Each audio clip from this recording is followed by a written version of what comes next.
Manipuri Wari Pambi Chanena Tabiri Bapumnamakpu Amuhana Taram Noksari Ngasiso Mayamgi Ngaihak Pothana Nabagadamak Anuba Horror Story Amakak Puduna Laksari Wari Asigi Mamingna Thawai Ani Wari Asida Paliba Ming Amadi Mafam Singase Aibana Babna Saduna Uthoksaba Ngaktani Hingliba Hinglibi Kanagumba Amatada Mari Lainazade Haujik Tami Narasi Horror Story Thawai Ani Thaza Khoigi Lairakado Aikoigi Lairak Sidagi Ahum Suba Lairak Tani Makoigi Lairak to Karasu Sangi Aduga Thaza Khoigi Yumna Lairak Tugi Aroiba Thongal Dani Thaza Khoigi Yumado Yumdom Pok Oina Sutawi Thazaga Aiga Khangnarakpase Mamangi Yausang Thabal Dagini Ainasu Thazabu Thamoi Sengna Nungsizai Aduga Manasu Aibu Nungsizai Adubu Aikoigi Imanadi Aikoi Anigi Marakta Pal Ama Oiduna Lairi Thaza Maraibak TV Haibado Oire Mahaki Mabung Ani Lai Mabung Ahaladuna Hingbang Amnanabagidamak Brick Farm the Yauduna Imung Punari Aduga Mabung Atomba Aduna National Highway Gi Malpuba Gari Amagi Driver Ni Impal Gi Hoyathong Dagi Gari Mahazol Amagi Driver Oina Laivani Thazagi Mabung Atomba Adugi Nupi Manama Atombi Ado Mabuk Yamna Fate Asaurum Suyamna Kai Thazaga Aikoi Aniga Lainariba Mariase Aikoigi Imana Sungya Yade Aikoigi Imung Baba Laingai Matamda Babana Sarkar Gi Thabak Ama Taubuna Imungi Lau Sing Amadi Inkolna Singba Marang Kaina Thambirami Babadi Laikidaba Sahi Mari Haizilakle Babagi Pensilatuna Imung Manung Punari Imana Inkolda Insang Napi Kaya Thaduna Laikai Yonduna Madudagi Panglakpa Paisaduna Isan Nupigi Laik Lashu Tambagi Khorsa Oinari Ai Amadi Isal Nupina Imagi Mateng Pangli Imana Asauram Khara Pambana Thazabu Pamde Mamu Oiningde Thazaga Aikoiniga Marakta Lainariba Mariado Lapthok Nananaba Amadi Thaza Khoigi Imunga Sanga Oiningde Haiduna Kayarak Hanna Aingonda Takshalaklami Imana Thazabu Hantana Yengbiba Amadi Makoigi Imungadugi Laita Laira Aduda Hantana Ngangbagi Pibam Aduda Thazabu Aina Hen Nungsirakhi Aigi Isan Nupinadi Thazabu Manama Oiningi Yum Asida Usinbiraklo Haina Tatana Hai Aina Imagi Yaka Yengduna Hayeng Kari Thoklaba Yai Haiduna Imagi Wakhalodo Khajitang Olakpa Tanja Ngaiduna Laiki Thaza Khoigi Lairagado Kharasu Sangi Makoigi Yum Hek Nakalda Torel Amasulai Torel Adugi Mayada Crematorium Ama Laikaigi Miamgi Poloifam Oi Thaza Khoigi Lairagase Miamna Mamangi Matamdagi Tamnalai Thoi Bud Pre Thoi Athengba Nongthik Nongmamba Ahingda Mi Kappa Laubagi Honjel Tatana Tai Haiduna Makoigi Lairagase Mi Kananasu Numidangi Matamda Changnade Aisu Thazaga Hek Khangnarakpadagi Ngasi Faubada Imanasu Makoigi Lairakado Bud Pre Thoi Haiduna Thaina Mamangaida Ahalaman Sing Lairingaigi Matamda Thokeba Thaudok Wari Kaya Aingonda Liduna Tattana Hai Imana Haiba Wari Ado Henjuna Hagi Taudogado Tagadra Khanduna Aina Sunumidangi Matamda Thaza Khoigi Lairak Aduda Nong Mata Changludri Thaza Khoigi Thongal Hek Maya Aduda Ine Chaubi Haina Aina Su Kaujaba Mayamna Su Ine Chaubi Hairaga Hektama Khangnaba Ine Amagi Hotel Ama Lei Hotel Aduda Thaza Aikoinigi Hek Unaduna Wari Safam Oi Imana Thazaga Aiga Lapthok Nanaba Thazagi Manamasing Aduda Pau Yaunanaba Laikaigi Misingda Tattana Haiki Maduna Maram Oiraga Thazagi Manamasing Adunasu Thazabu ꯑꯩꯈꯣꯏꯗ ꯊꯥꯖꯅꯤꯡꯂꯝꯗꯦ ꯑꯩꯈꯣꯏꯗ ꯂꯩꯔꯒ ꯊꯥꯖꯗꯣ ꯍꯌꯦꯡ ꯄꯨꯟꯁꯤ ꯋꯥꯅ ꯂꯦꯟꯒꯅꯤ ꯍꯥꯏꯅ ꯈꯟꯅꯔꯝꯃꯤ ꯃꯁꯤꯅ ꯃꯔꯝ ꯑꯣꯏꯗꯨꯅ ꯏꯃꯨꯡ ꯑꯅꯤꯒꯤ ꯃꯔꯤꯗꯤ ꯊꯣꯏꯅ ꯐꯠꯂꯝꯗꯦ ꯊꯥꯖꯈꯣꯏꯒꯤ ꯂꯩꯔꯛꯇ ꯑꯩꯒꯤ ꯂꯨꯅ ꯇꯤꯟꯅꯕ ꯏꯃꯥꯟꯅꯕ ꯑꯃ ꯂꯩ ꯏꯃꯥꯟꯅꯕ ꯑꯗꯨꯅ ꯊꯥꯖꯒꯤ ꯃꯕꯨꯡ ꯑꯇꯣꯝꯕꯒꯤ ꯅꯨꯄꯤ ꯃꯅꯝꯃ ꯑꯇꯣꯝꯕꯤ ꯑꯗꯨꯅ ꯊꯥꯖꯕꯨ ꯇꯥꯊꯤ ꯇꯥꯑꯣꯏꯅ ꯇꯧꯕꯤꯕ ꯑꯃꯗꯤ ꯆꯩ ꯊꯥꯡꯕꯒꯤ ꯋꯥ ꯀꯌꯥ ꯑꯩꯉꯣꯟꯗ ꯇꯠꯇꯅ ꯇꯝꯂꯝꯃꯤ ꯑꯗꯨꯒꯨꯝꯕ ꯄꯥꯎꯁꯤꯡ ꯑꯗꯣ ꯇꯥꯔꯒ ꯑꯩꯅ ꯍꯦꯟꯅ ꯊꯥꯖꯕꯨ ꯅꯨꯡꯁꯤꯔꯝꯃꯤ ꯌꯨꯝ ꯑꯁꯤꯗ ꯃꯧ ꯑꯣꯏꯅ ꯄꯨꯁꯤꯜꯂꯒꯦ ꯍꯥꯏꯕ ꯋꯥꯈꯜꯁꯨ ꯈꯜꯂꯝꯃꯤ ꯑꯗꯨꯕꯨ ꯏꯃꯥꯒꯤ ꯋꯥꯈꯜꯅ ꯈꯖꯤꯛꯇꯪ ꯋꯥꯈꯜ ꯇꯥꯔꯛꯄ ꯍꯥꯏꯕꯗꯨ ꯑꯣꯏꯔꯕꯗꯤ ꯏꯃꯨꯡ ꯑꯁꯤꯗ ꯃꯍꯥꯛꯄꯨ ꯃꯧ ꯑꯣꯏꯅ ꯄꯨꯁꯤꯟꯗꯨꯅ ꯅꯨꯡꯉꯥꯏꯅ ꯍꯤꯡꯃꯤꯟꯅꯒꯦ ꯍꯥꯏꯕ ꯋꯥꯈꯜ ꯑꯩꯅ ꯈꯟꯈꯤ ꯅꯨꯃꯤꯠꯇꯣ ꯅꯤꯉꯣꯜ ꯆꯥꯛꯀꯧꯕ ꯅꯨꯃꯤꯠꯅꯤ ꯅꯤꯉꯣꯜꯁꯤꯡꯒꯤ ꯈ꯭ꯋꯥꯏꯗꯒꯤ ꯅꯨꯡꯉꯥꯏꯔꯕ ꯅꯨꯃꯤꯠ ꯑꯗꯨꯗ ꯃꯍꯥꯛꯀꯤ ꯃꯅꯝꯃ ꯑꯅꯤꯅ ꯅꯤꯉꯣꯜ ꯆꯥꯛꯀꯧꯕ ꯆꯠꯅꯈ꯭ꯔꯕꯁꯨ ꯃꯈꯣꯏꯒ ꯂꯣꯏꯅꯅ ꯊꯥꯖ ꯑꯗꯨ ꯄꯨꯕꯤꯔꯝꯗꯦ ꯊꯥꯖꯒꯤ ꯊꯃꯣꯏꯗ ꯌꯥꯝꯅ ꯅꯨꯡꯉꯥꯏꯇꯅ ꯂꯩꯍꯧꯈꯤ ꯄꯥꯎ ꯑꯗꯣ ꯑꯩꯒꯤ ꯏꯃꯥꯟꯅꯕꯅ ꯑꯩꯉꯣꯟꯗ ꯇꯝꯂꯕꯗꯒꯤ ꯊꯥꯖꯗꯣ ꯍꯣꯇꯦꯜ ꯑꯃꯗ ꯑꯃꯨꯛꯇꯪ ꯊꯣꯔꯛꯑꯣ ꯍꯥꯏꯗꯨꯅ ꯑꯩꯅ ꯄꯥꯎ ꯄꯤꯈꯤ ꯏꯃꯥꯟꯅꯕꯗꯨꯅ ꯄꯥꯎ ꯄꯤꯔꯨꯗꯨꯅ ꯊꯥꯖꯒ ꯑꯩꯒ ꯃꯈꯣꯏꯒꯤ ꯊꯣꯡꯒꯥꯜ ꯃꯌꯥꯒꯤ ꯍꯣꯇꯦꯜ ꯑꯗꯨꯒꯤ ꯃꯌꯥꯗ ꯋꯥꯔꯤ ꯁꯥꯅꯔꯝꯃꯤ ꯅꯨꯃꯤꯠ ꯑꯗꯨꯗ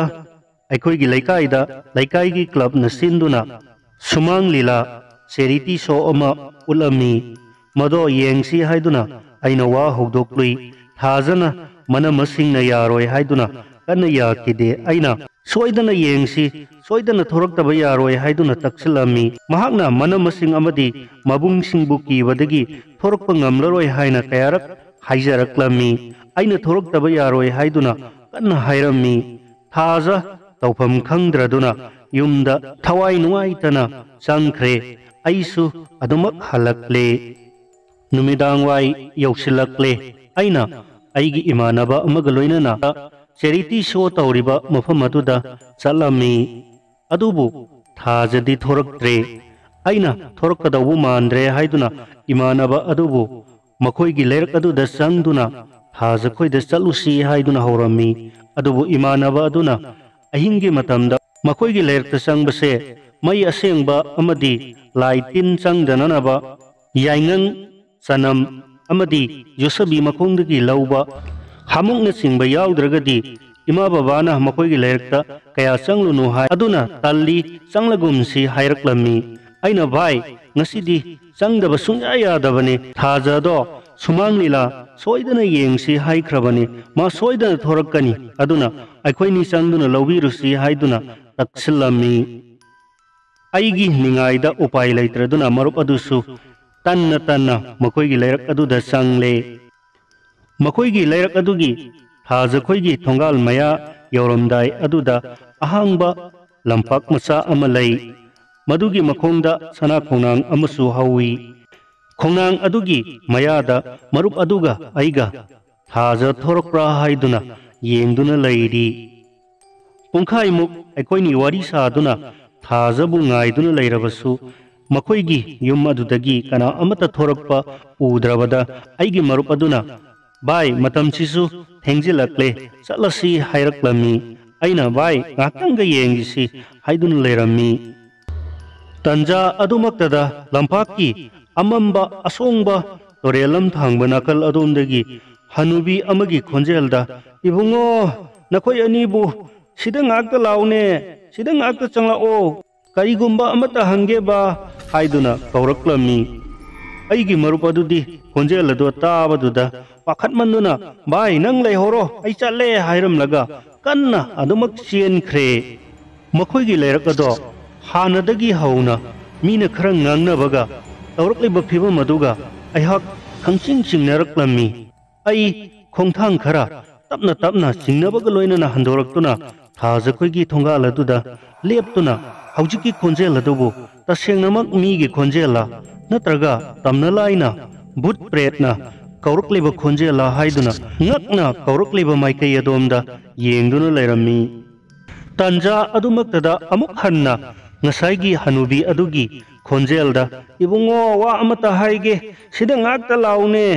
सिदा ngakta changlao mafam sida ngakta lakho abok karigumam ta haige haiduna amuk kaurakhi ai handang mukti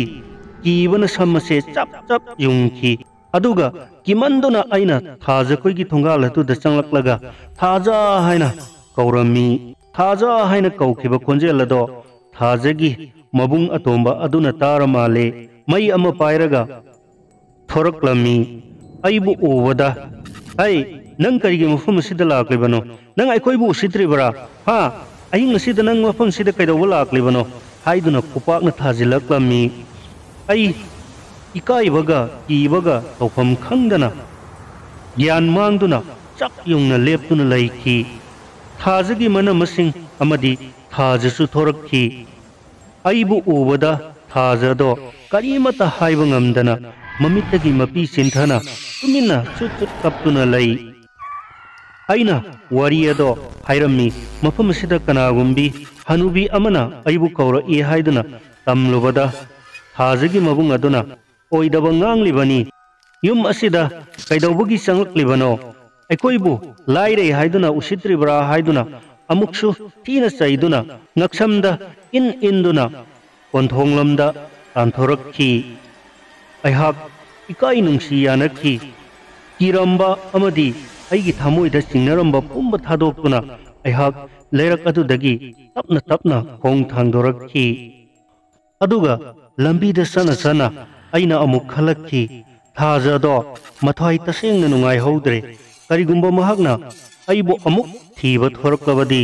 ai leiramdrabadi ma soidana nungairaroi khanduna ai amuk hanna thaja khoigi thonga lomda mamai leiduna akiba pumnamak thadoklaga nungsibagi damak aihakna hawai asi phawba tharagani khanduna hanna laklamni athapa lampak adudagi sumang lilagi charity shogi lila haukibagi maiki khonjel su tapna tari thaja khoiga hek thangnaba thongal dugi lambi mapal aduda chap leptuna aihakna khonjel adu tana tana aina khanki ngasi thajana karigumba amuk hanna thoraklabadi mahangna ibu tasengna nungsire haibado aihakna lepkadoribani aihakna su ngasi aigi thamuida akiba pumnamak thadoktuna suklaba leirak asida changlaktuna mahakki damak lepli pumnamak ase manadi khanglamloi ko wakhal kaya se khanna khanna aina mondrang amada leiringai tanja adumaktada tamsa tamsa Ramesh nangbu mafam aduda kaidoribano yumda chatlo ai nangi damak khanbada yamna ware nang yumda hallo haiba khonjel ama taki aina thaja thaja haina thongal aduda prap prap changchilubadadi mafam aduda mammaduna kari leiribage haibadusu karimata uramde aina thaja oiraboi ningduna prap prap changkhibada aihak pukri amada jam launa tasinki aina thaja thaja haina kauduna maduna yengbada pukri ado yamna kutpadi nate aigi thabak swaidamak yauna kutpa pukri ni aina thambal amadi thamna kaya kunna mabada thengnaki aihak gyan mangbadi nate aihak gyan tai adubu khonjel ado thajagi asengba khonjela natraga bud pret singi aingonda sanariba khonjela haina ai kanna chingnarakhi aihakki wakhal ase tapna kanna chetna thajin jaduna aihak pukri adudagi tapna kakhalakle pumna makshe tasengna tamna lai bud pret singi sanaba asaba khonjel ni haibado aihak tapna tapna chingnarakle aihakna yamna thuna panthadana leirak adudagi chena chena laklamni leirak ado loiramdaigi sorok taramdaigi maya yorokpa mapa adwaida angang ama kapagi khonjel su tarami aihakna umnamakse mayani tauksinabani bud pret ki mina hainaba makoi leirakki tamnalai singi sanafam oiba amadi bud pret singi khonjel ni haibado ai tasengna khangle aihak yum yaunanaba prap prap chelaklammi umnamakado imada tamlurabadi imana soidana thina ngangba tare saiba tare khanduna ai imada di haidoktre ahing ado tumba yadana adumak nungan khre aihak कीबगा चिंगनबगा अमदी पुनमकदुना अहिंग अदुदा नुंथि नुंगाइना तुमदबदगी इसासे वाबना नोंगालगदी अयहाक अरुम हौरे पुनमगसे अइगी इचनुपी अदुददी अयहाकना वारी अदो तमलम्मी वाफमसे इमाददी खंगलुनु हाइरम्मी थाजसे ननम ओइना युमसिदा पुसिनबिरक्लगे खल्ले हाइनसु तमलम्मी मखोइगी लेरकदो तसेंगना तमनलाई बुट प्रेतसिंगी लेफम ओइरबा लेरकनी नोंग सोइदना खुदोंथीबा थोक्त्रिङै थाजबु युमसिदा मौइना पुसिलक्लगे हाइना इबुंगना खल्ली हाइना सुइसनुपीदा पाउ तमलम्मी इसानुपीनसु पुसिनबिरक्लो तामो हाइदुना मागी यानिंगबो वाफम कया फोंदोक्लम्नी अइगा इसानुपीगा सानरिबो वारी अदो इमाना ताख्रे इमाना चंगलक्तुना अइंगोंदा यामना थीना सैरम्मी थाजबो युमसिदा हेक मौइना पुसिलक्लबदी इमा युमसे थादोक्तुना सत्खिनी हाइनसु अकनबो वाफम थमलमखी अइ निंगबा काइखी तसेंगनमक अयहाक थाजगी दमक लेप तारिबरा नत्रगा इमागी मायोक्ता लेप तारिबरा अयहाक खनफम खंद्रे ngarangdagi hakchang se nungthimaina potharaktabaga hakchang se tasengna wabna suloire imana khongjomdagi maiba amada sahanduna hapiba jantra se tasengna makit yamna kanai haibado ai ngarangi thodok adudagi chap chana khangba ngamki wakhal mawong khanna lairingai talak aduda mapanda mi kauba tarakhi aina isanupibu mapanda mi lai haiduna थोहनखी अदुगदी थाजगी मनमा अतोंबी अदो ओइरमखी अइना करिगिदमक मफम असिदा लाक्लिबनो खनखी अदुगदी इचलनुपीना इमा कौथोक्तुना करी करिनो वारी खरा सानखी अदुगा इमा अदो साउना परपरप आइगी कादा संगलखी नंगना ngarang मीगी युमदा अहिंगदा संगलुय हाइरिबसे सुमब्रा हंगलखी अइना इमा मखोइदा संगे हाइना संगलुबा नते मखोइगी लेरक्ताइगी इमानबा अमा लैबदो मखोइदा चटपदा थाजखोइदा संगलुसी हाइदुना संगलुबनी अदुबु करिगी संगलुरिबनो हाइबा मखोइगा अखोइगा मुक्नदुना साउनदुना लै हाइबसि नंगना खंगना करिगी संगलुरिबनो हाइबा हौजिक्ति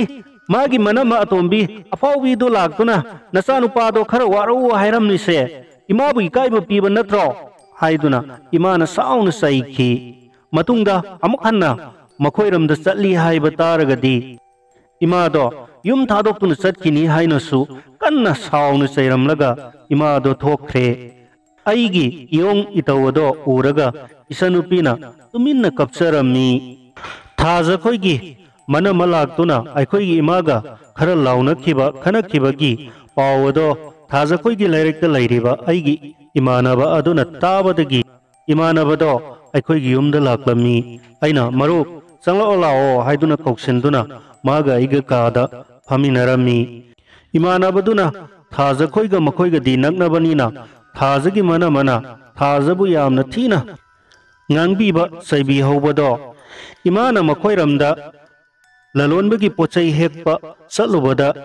तारई हाइदुना तंबदगी अइना वाफमसे नंगोंदगी तानिंगदुना लाक्लेबनी हाइदुना तमलमी अइना मरुप अदुदा